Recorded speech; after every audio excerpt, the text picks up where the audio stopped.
Asientos. Colaborar con el silencio. Puede continuar, Ministerio Público. Gracias, magistrado. Decía que el incidente en el que me estaba refiriendo al momento de que uno de los miembros de la defensa, del que también tengo que decir que es una persona muy decente, para que no vayan a creer que mi consideración de decencia es sexista,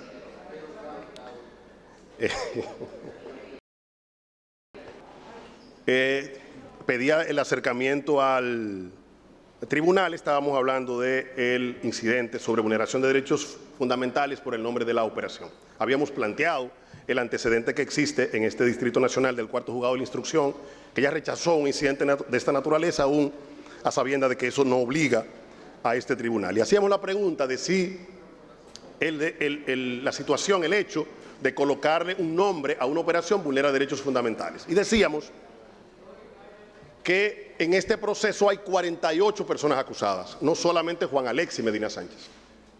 Entonces, el nombre del Ministerio Público es Operación Antipulpo.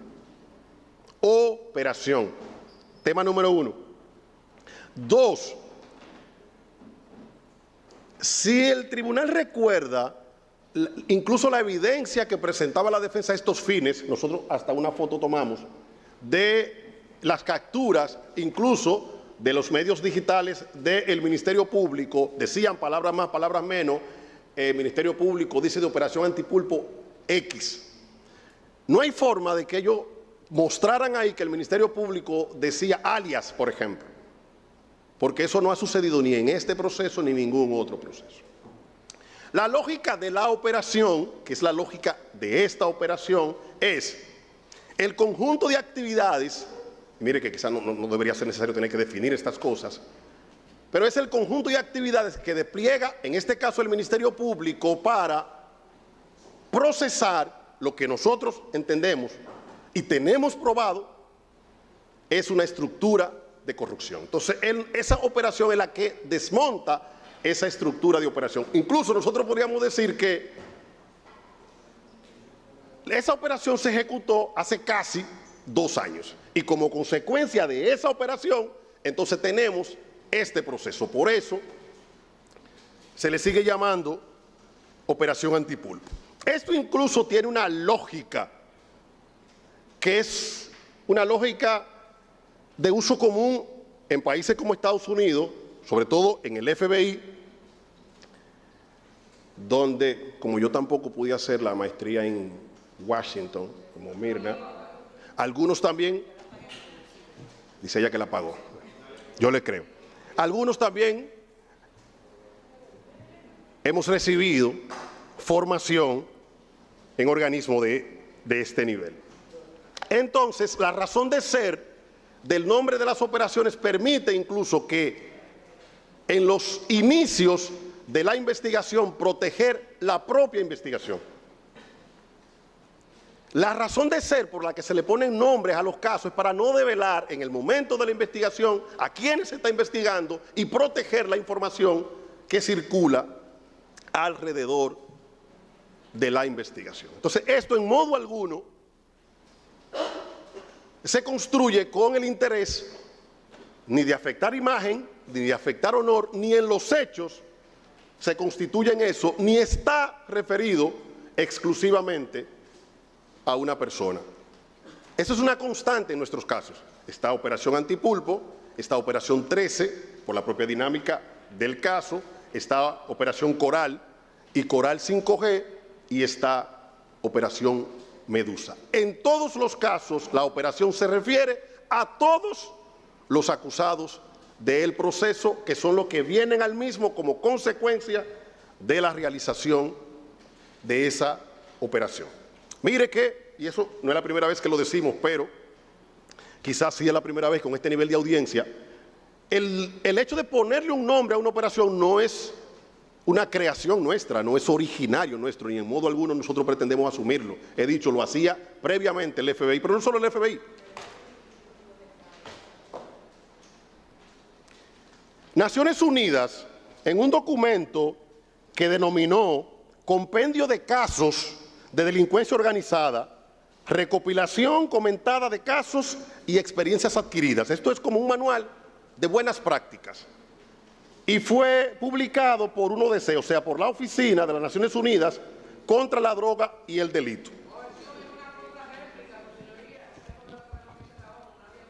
No al lugar, está dando respuesta a la cuestión incidental sobre alegada violación de derechos fundamentales por utilización de nombre antipulpo en el proceso. Puede continuar el Ministerio Público. Gracias, magistrado. Este documento, y por eso decía el nombre, porque nosotros no tenemos ningún inconveniente en entregar al tribunal o ponerlo a la disposición de las partes si lo quisieran consultar. Pero si se quiere buscar en Internet, también aparece en Internet, y repito, es el compendio de casos de delincuencia organizada, recopilación comentada de casos y experiencias adquiridas, 1DC. Yo solamente, aquí hay un listado en un anexo que está del documento en la página 134. Son más de 100. Evidentemente yo no le voy a leer ahora al tribunal 100 nombres, solamente vamos a compartir a modo de ejemplo algunos nombres que en algunos países, y solamente vamos a referir el nombre, fueron operaciones que se fueron desarrolladas y los nombres que se le indicaron. Por ejemplo, Operación Gomorra, Operación Diamante, Operación Carabelas, Operación Zeus, Operación Cronos, Operación Rapiña, Operación Apocalipsis. Sí, aquí hay algunas sugerencias. Operación Escorpión Rojo.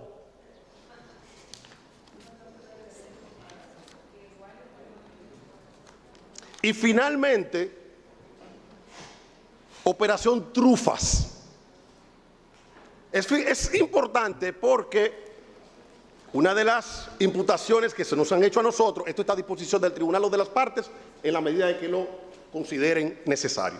Una de las imputaciones que se nos hace es el de, en algunos casos, haber elegido criaturas marinas para colocar los nombres. No lo vamos a explicar. No creemos que sea necesario ni pertinente para esta audiencia y tampoco vamos a develar la fórmula. Tampoco a los creativos. Pero trufa es también un pez. O sea que la propia Naciones Unidas, previo a nosotros, ya se le había ocurrido utilizar algunas criaturas marinas para nombrar operaciones, o algunos países que Naciones Unidas toma como ejemplo. Dentro de este incidente, es bueno recordar que la defensa de Alexis Medina, específicamente el abogado Carlos Salcedo, llamó a la acusación del Ministerio Público un Frankenstein. Así la llamaron ellos. Y nosotros ni objetamos, ni nos inmutamos. Eso es una forma de ellos, ni nos ofendimos tampoco. Además, porque no es verdad. Pero eso es una forma de ellos, podríamos decir, referirse a nuestro trabajo, resumirlo de alguna manera, que nosotros lo vemos como derecho de defensa. No lo compartimos, estamos convencidos de que no tienen razón, pero el momento para referirnos es la réplica. No podemos decir nosotros que Carlos dice que Wilson Camacho es Frankenstein, o que Mirna es Frankenstein. Es complejo, no puedo decir Mirna porque Mirna es femenina, sería más fácil que fuera yo, porque Frankenstein es una figura masculina, o Marmolejos. El hecho de que él llame a la acusación Frankenstein, eso no se traslada a las personas que trabajamos la acusación. Y sí, Carlos, nosotros trabajamos esa acusación. Por ende,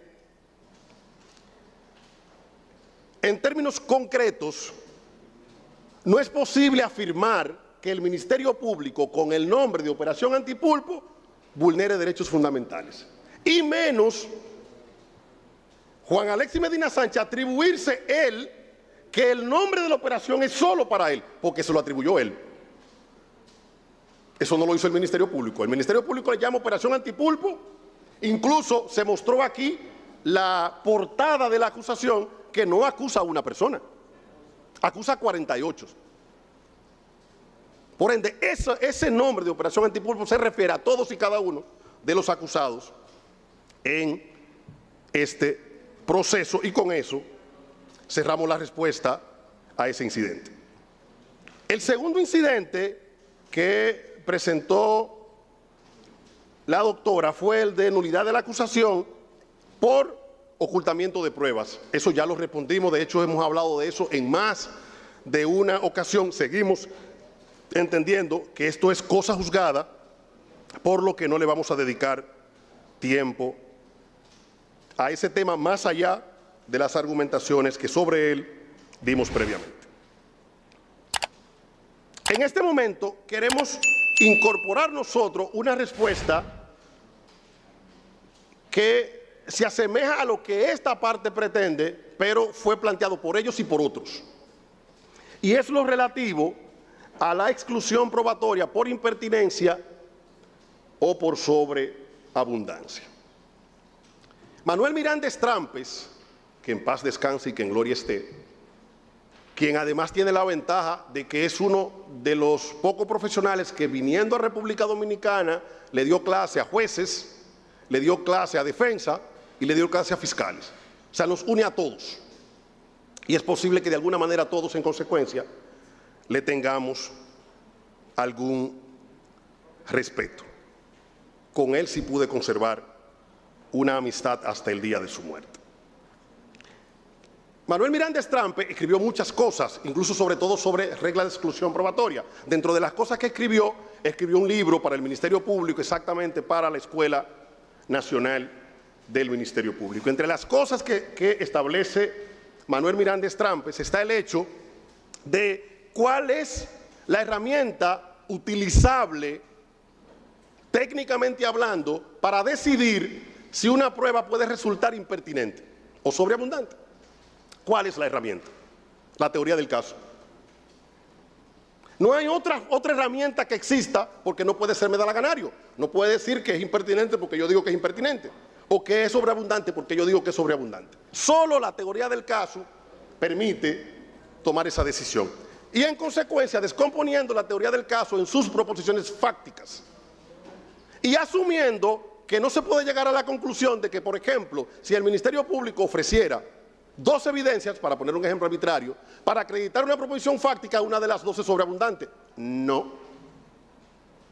Porque si fueran 2 testimonios, para mantener la arbitrariedad, y le quitamos uno al Ministerio Público y le dejamos solo uno de esa proposición fáctica, que puede ser la única prueba de un elemento del tipo penal, que es el objetivo de la proposición fáctica, y el testigo se muere.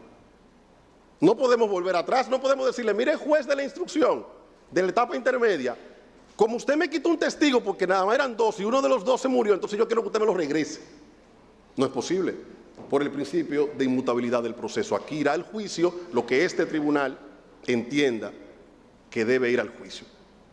Decía Estrampes que el juez tiene que ser muy cuidadoso. Ojo con esto, ese cuidado no es para evaluar las evidencias del Ministerio Público solamente, porque en estos procesos no tiene teoría del caso solo el Ministerio Público, aunque a mí no me toca hacer el trabajo de la defensa, pero lo tiene también la defensa. Entonces ese principio es para evaluar cualquier evidencia.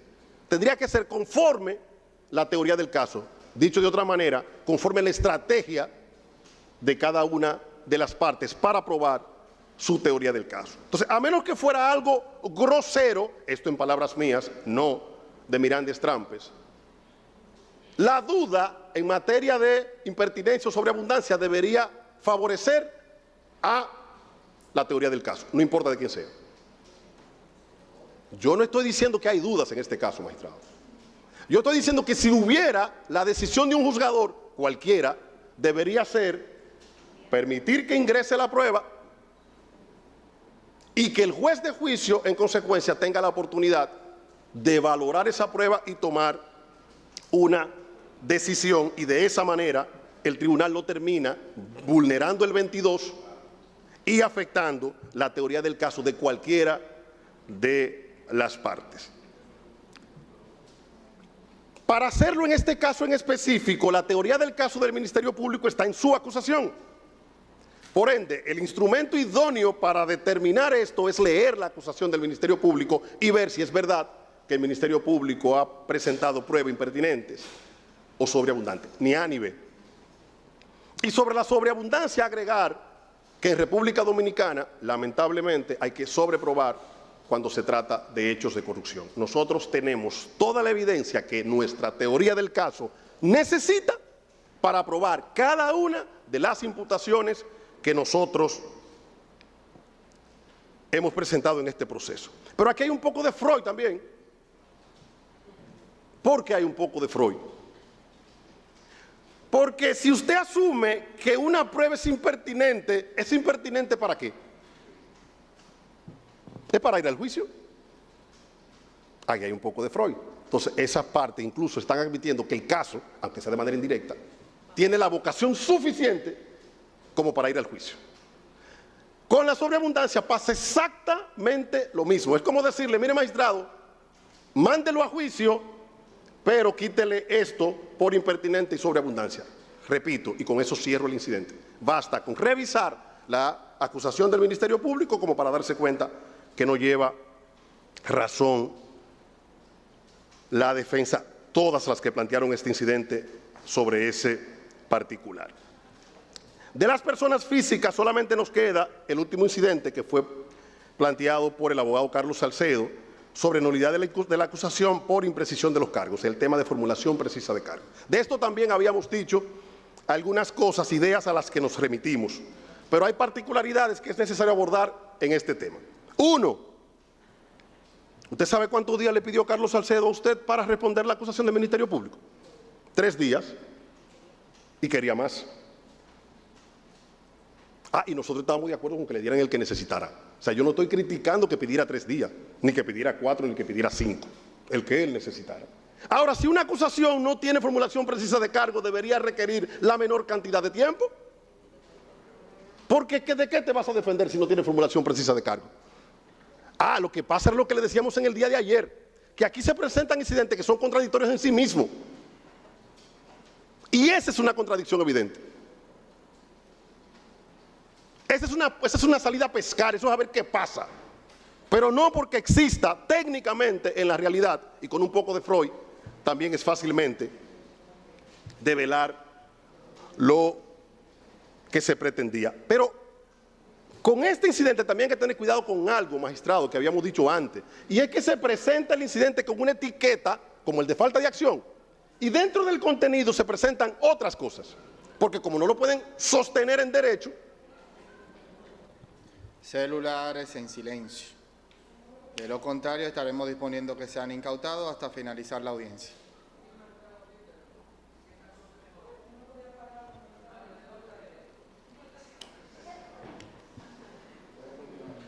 Gracias, magistrado.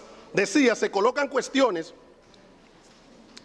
que no alimentan el incidente y eso se hace solo para rellenar, porque como no se puede hacer técnicamente, se colocan otros elementos. Dentro de los que se plantearon aquí estaba el principio de inmutabilidad, confundiendo el proceso dominicano, que no tiene formulación de la imputación, como países como Panamá o como Chile, donde en consecuencia la inmutabilidad del proceso inicia desde la formulación de la imputación.